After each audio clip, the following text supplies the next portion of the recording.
Hello everyone. So let us discuss our last topic, excretion.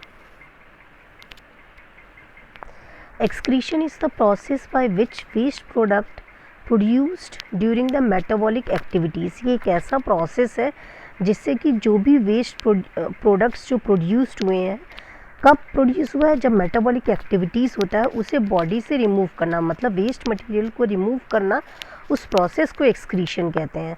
Excretion unicellular organism में अलग तरीके से होता है एंड मल्टीसेलुलर ऑर्गेनिज्म में अलग तरीके से होता है. In unicellular organism waste products are removed from the cell into the surrounding by the process of diffusion. Diffusion process से जो वेस्ट प्रोडक्ट है वो रिमूव्ड हो जाता है. Now in multicellular organism waste products are removed through the specialized organ, मतलब बहुत different तरीके के ऑर्गन्स की मदद से मल्टीसेलुलर ऑर्गेनिज्म से की बॉडी से वेस्ट प्रोडक्ट को रिमूव किया जाता है. Now excretion in human beings, हमें दो टॉपिक पढ़ना है इसके अंदर. एक, कैसे वेस्ट मटेरियल को रिमूव किया जाता है ह्यूमन बींग्स के बॉडी से, और कैसे एक्सक्रीशन होता है प्लांट्स के अंदर. The excretory system consists of a pair of kidney, a pair of ureter, urinary bladder and urethra. Each kidney has a number of excretory unit. हर एक किडनी के अंदर नंबर ऑफ एक्सक्रीटरी यूनिट्स होती हैं जिसे क्या कहते हैं, नेफ्रॉन्स. मतलब बहुत सारे millions of nephrons are present in a kidney.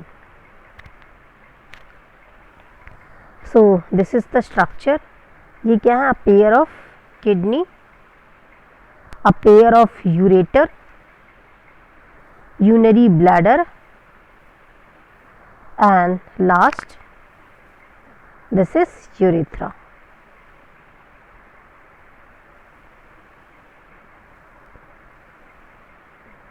This is also the diagram of human excretory system. वैसे ही है, पेयर ऑफ किडनी है, ये यूरेटर है, ये यूनरी ब्लैडर है एंड दिस इज यूरेथ्रा. ये देखो, ये नेफ्रॉन है, बहुत सारे मिलियंस ऑफ नेफ्रॉन एक किडनी. ये एक सिंपल सा स्ट्रक्चर आपको बता रखा है.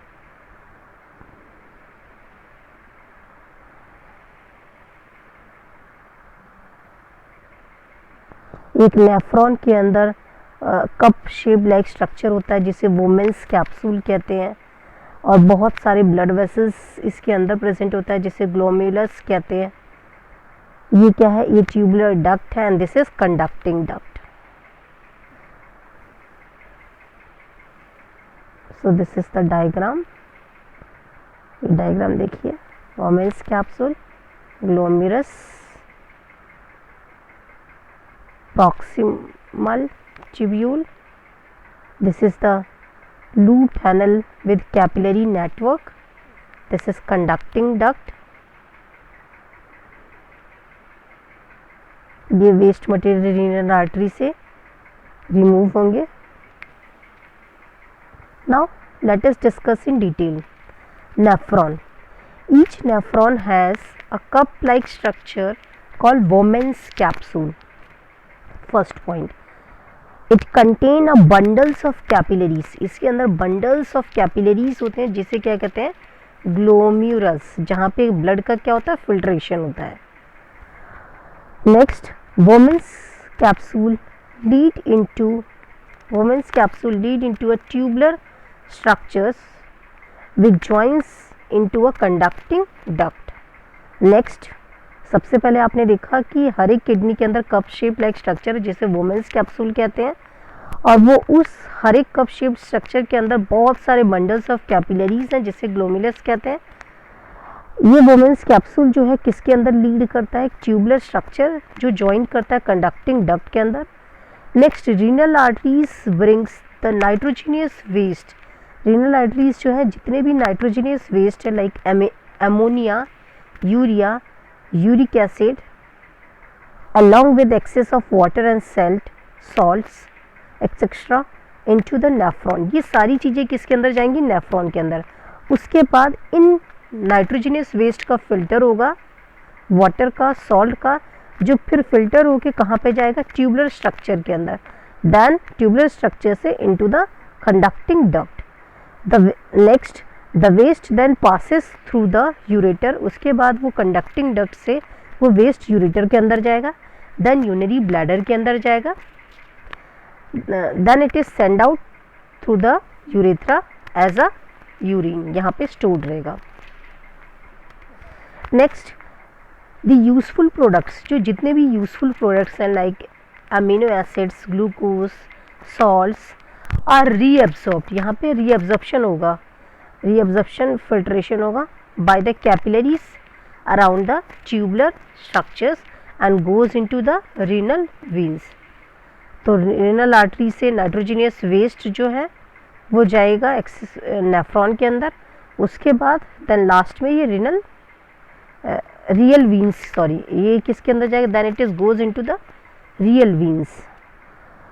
सो this is all about the nephron structure and function. Now excretion in plants. In plants, the gaseous waste products produced during the respiration. Respiration के process के समय gaseous waste product produce होता है like CO2, carbon dioxide, photosynthesis reaction में oxygen are removed out, मतलब carbon dioxide और oxygen gases का exchange होता है फोटोसिंथेसिस के प्रोसेस में, और किसके थ्रू होता है, through the stomata.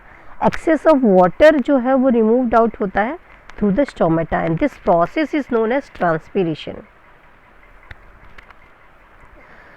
Some waste products are stored in the leaves, कुछ वेस्ट प्रोडक्ट्स जो होते हैं लीव्स में स्टोर होते हैं, and removed when the leaves dry, और वो वेस्ट प्रोडक्ट कब निकलते हैं लीव्स में से, जब वो सूख जाते हैं, जब नीचे गिर जाते हैं। Some waste products are stored in vacuoles, कुछ वेस्ट प्रोडक्ट्स जो होते हैं वैक्यूल्स के अंदर स्टोर्ड होते हैं। Some waste products like gums and resins are stored in the old xylem cells, and some waste products are remove through the, और कुछ वेस्ट प्रोडक्ट्स जो है रूट्स के थ्रू रिमूव हो जाता है। सो this is all about the topic excretion. Thank you everyone.